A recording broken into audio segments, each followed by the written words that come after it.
Hello, this is Catherine from TrakGene, and this is a short screencast to describe how to do a basic Find Events search in TrakGene. From my home screen, I'm going to go straight to my Find Events menu. And in this screen, what I can see on the left-hand side is what we call the result display columns. So here we've got every table or screen in the database listed, and then I can expand each of those tables to select individual fields from those tables. So every field in the database is available to display in our search result. And what I've also got the ability to do is select the default column display. So if I click on the default column display, what this does is automatically select particular fields in my person screen.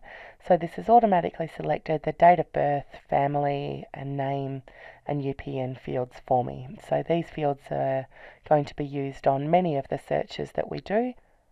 So we've got a shortcut to display those particular options when we use the default column display. And then I can select the other fields that I'm interested in for this particular search. So for this demonstration, I'm going to do a basic diagnosis search. So I'm going to expand the list next to diagnosis and select the fields that I'm interested in here. So then I can come over to the right hand side, and so over on the right is where we select our search criteria.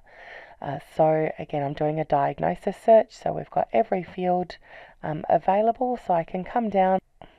I'm interested in doing a search for a particular diagnosis, so I can double click on diagnosis index, which brings that field available in the middle.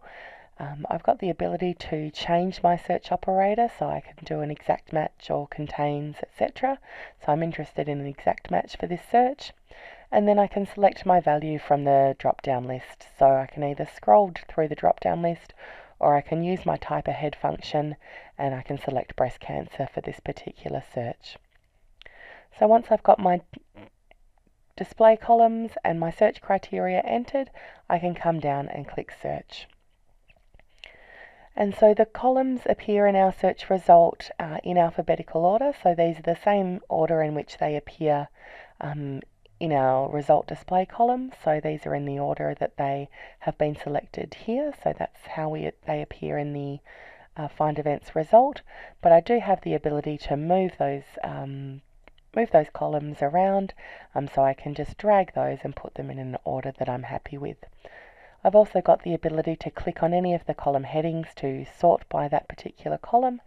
So if I'm wanting to put these the surnames in alphabetical order, I certainly have the ability to do that, or I could put them in date of birth order, etc. So it's a simple matter of clicking the column headings.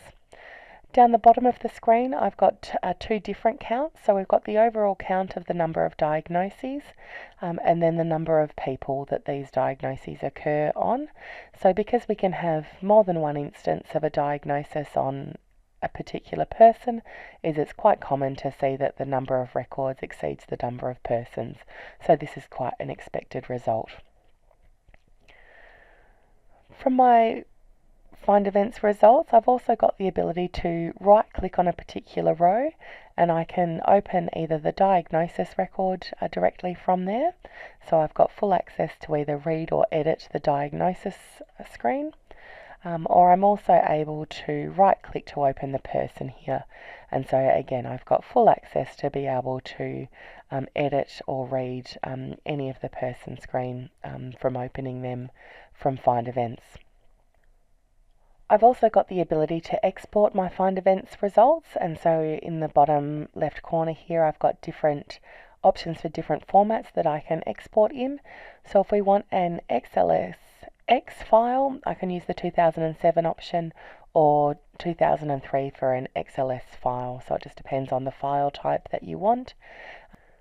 So if I click on the export to that particular file type, I just need to select a destination for that export. So I'm just going to drop this one on the desktop for now.